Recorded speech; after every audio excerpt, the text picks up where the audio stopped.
We are seeing dramatic video of an officer-involved shooting in Bridgeport that happened this week, and the chief is asking the community not to pass judgment. News 8 investigative reporter Jeff Dydarian live outside police headquarters with more. Jeff. Hey there, Darren. The officer involved in the shooting is on administrative leave tonight. That is normal for situations like this. We do want to warn you, some of this police body cam video that you're about to see could be disturbing. It takes you directly to the scene. You see it all unfold in front of your eyes. Meantime, the family of the victim says they want to see justice.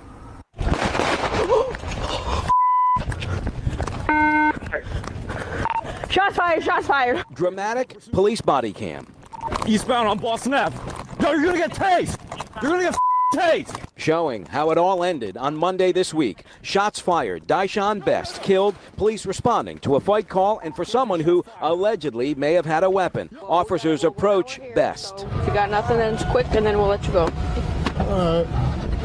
Police say Best takes off and runs with a bottle of alcohol in one hand. The Inspector General's preliminary report says there was a gun in his right hand. Was use of force justified is the open question. The family saying not even close, and there was a sister's wish today.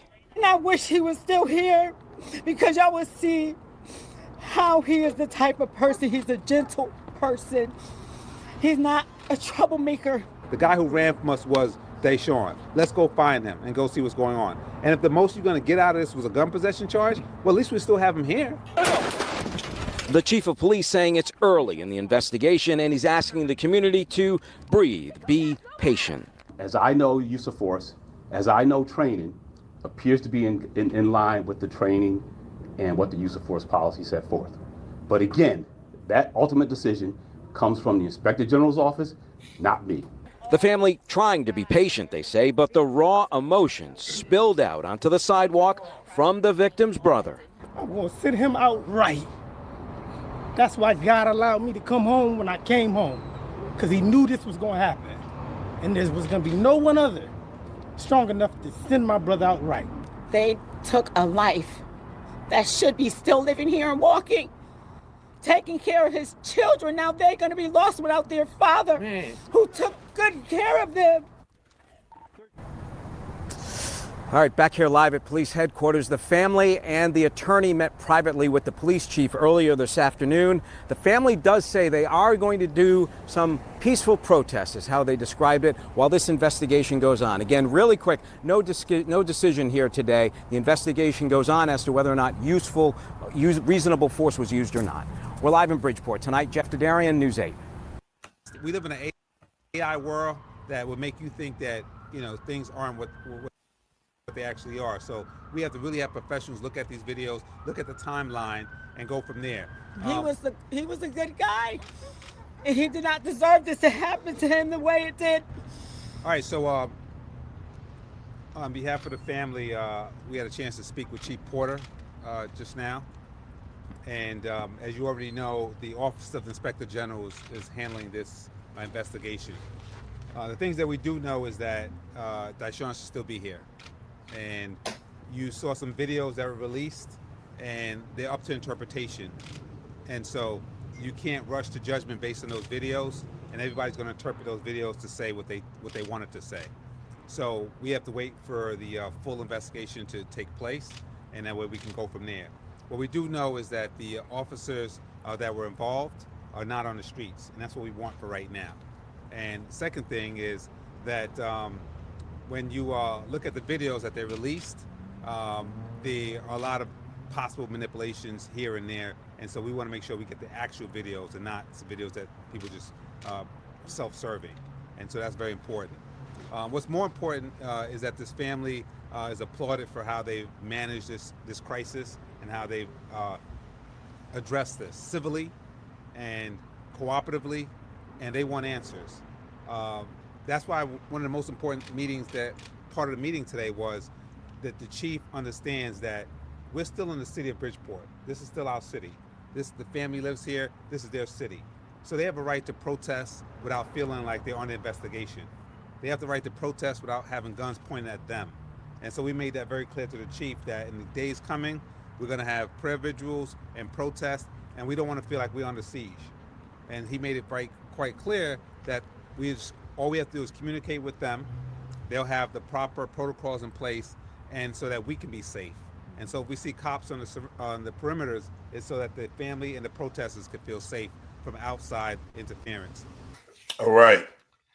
Peace and blessings. Peace and blessings. All praises to the Most High. And I played a little bit of that press conference from the lawyer talking about how videos can be manipulated. And instead of showing the entire video, they are showing bits and pieces that can be manipulated or be self-serving. As he mentioned, we're living in the day of AI, where they can make things seem as though they are not. But this is the story of 38-year-old Dyshan Best that was shot on March 31st in Bridgeport, Connecticut. And of course, you haven't heard about this story, correct? Me neither. Not until it was sent to me yesterday. Now, the officer involved is this guy right here, Yoon or Yoon Ho. Ho being a term that is probably best describes him. And there's another lady involved, Erin Parada. And you saw them on the film chasing our brother. Now, Dyshan Best, you saw him get out of the car. He had a bottle of liquor in one hand and a phone in the other hand, and he took off running. And once again, running from the police is a crime that is punishable by jail time. Doesn't supposed to be punishable by death. And then they kept showing you a still photo of him running, and it looks like something was pointing back at the police. Now, they showed other still photos that said, well, it looks like appeared to be a gun in his hand, and there was a gun found next to him. Again, you never know in this day and age. You remember Walter Scott, the guy in South Carolina, where they shot him and then planted the taser by him. So it is not concrete that he had a gun. And even if he did have a gun, it's obvious that he was running away from the police, no doubt trying to get rid of the gun so he will not go to jail. And you can hear the officers tired chasing him. Stop, you're going to get tased, stop. And it looks as if the officer just got tired knowing that he couldn't catch him and just fired shots, because there was no need for this officer to fire a shot. He was literally running. There was no threat to the officer's life. And, you know, justification now is he had a gun, or, you know, he seemed to have pointed a gun at officer. The normal narrative. We can run this narrative down backwards and forward due to the multitude of stories that we have had on this channel. Now, what's worse is they have the black police chief up there, and he's up there coonsplaining, saying, from what I see and from training, it looks like everything was in line with training as it relates to lethal force. But that's not up to me. That's up to somebody else. Well, why would you even say anything then? Because you are already painting the narrative as well as the news is painting the narrative of him, being in possession of a firearm. Now, his death was ruled a homicide. Now, only thing that a homicide means is his life was taken by somebody else, and they already have the officers who are where else on paid administrative leave pending the investigation. But, as the lawyer said as well, okay, he's running from a gun. He's running from the law with the gun. The most you're going to get is a gun charge, okay? He's running. We know who you are. We'll get you later. Why must it be an end-all, be-all? Okay, we have to get you for this gun right now, and if we can't catch you, we're just going to shoot you. And once again, this happened March 31st. No national outrage, no national coverage, only the local news. And you hear the family talking about a peaceful protest, and they're saying, well, yeah, even the police are going to be out there making sure you guys are safe. That is what I feel is controlled opposition, controlled chaos. Where you're telling them, well, we want to feel safe while we're protesting. And if police are surrounding you, what they're doing is saying, okay, you can yell and scream all you want, but you can do it into the confines of where we let you do it at. And so a lot of those protests are, in my opinion, controlled opposition, controlled chaos. But it's amazing how, once again, they kept showing the still pictures. They kept showing the still shots of our brother, quote unquote, holding a gun. He's running back and forth. That could have been his phone. That could have been anything. When you're running, you do like this. So whatever's in your hand is going to point backwards. But all of these shootings, and no one has ever shot a police while running away, but they keep getting shot.